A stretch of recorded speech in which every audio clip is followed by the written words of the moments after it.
Cuisine Yannick TV nde makamo. Cuisine Yannick TV, maman de 3 garçons, maman de 3G. Na kacha chaîne Cuisine Yannick, solution ya tout sur tout.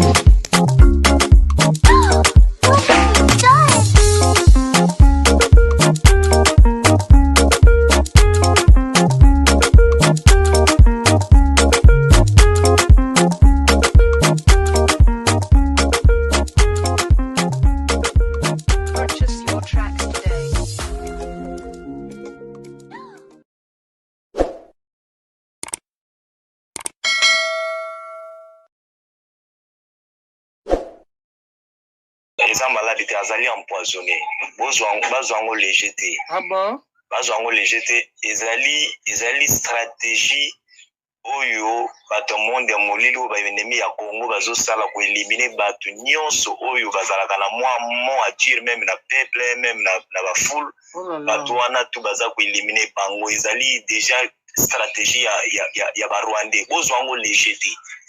Ils allaient vraiment bien préparés. Petit moment là, il va conseiller avant qu'on va bêter à stade où ils allaient cibler parmi les bateaux, ils allaient cibler. Donc ceux qui vont au sérieux quelques jours pour perdre leur rançon. Bon, on l'a avancé. C'est qu'on a empoisonné. Mais ils allaient à bateau, tout bazar proche na bango, mais ils allaient stratégie à Banguna. Donc azali empoisonné bazouaka bateau, bazar esprit faible à l'entourage, na bango va faire son million, va faire son bongo. Les bateaux comme ça la bango. On a solo dans la bino vérité, on a solo bien la bino depuis point noir. Je suis qui noir, je fais point. On a solo dans la bino vérité ça. Na la zali na la kende si comme boye, na la za septien. Na kende si comme boye, na point noir ba benga quartier wana Wolf. Ya na kekuna na kekuta ba généraux bazala ki 3.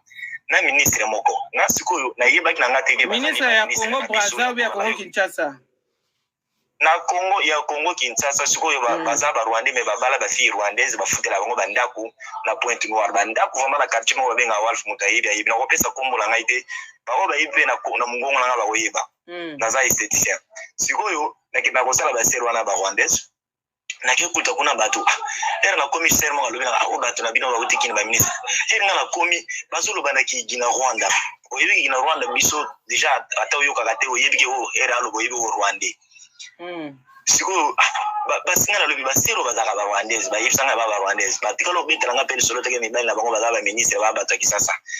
Donc bato wana babala ba fille ba Rwandaise na bango bazo ba fille na bango ba tia bango la Pointe Noire ba fille na ya ba mascara ya kisasa ya biso bavanda na bango na kin me bana basi na bango oyo bango ya école bango ya Rwanda. Donc chaque ba weekend ba yaka na poka kana te batmo ba yeka ka simple mais azaba ministre ba généraux. En tout cas bazo solo le lomba bitumba na ngai nzambe alola lomba bitumba na ngai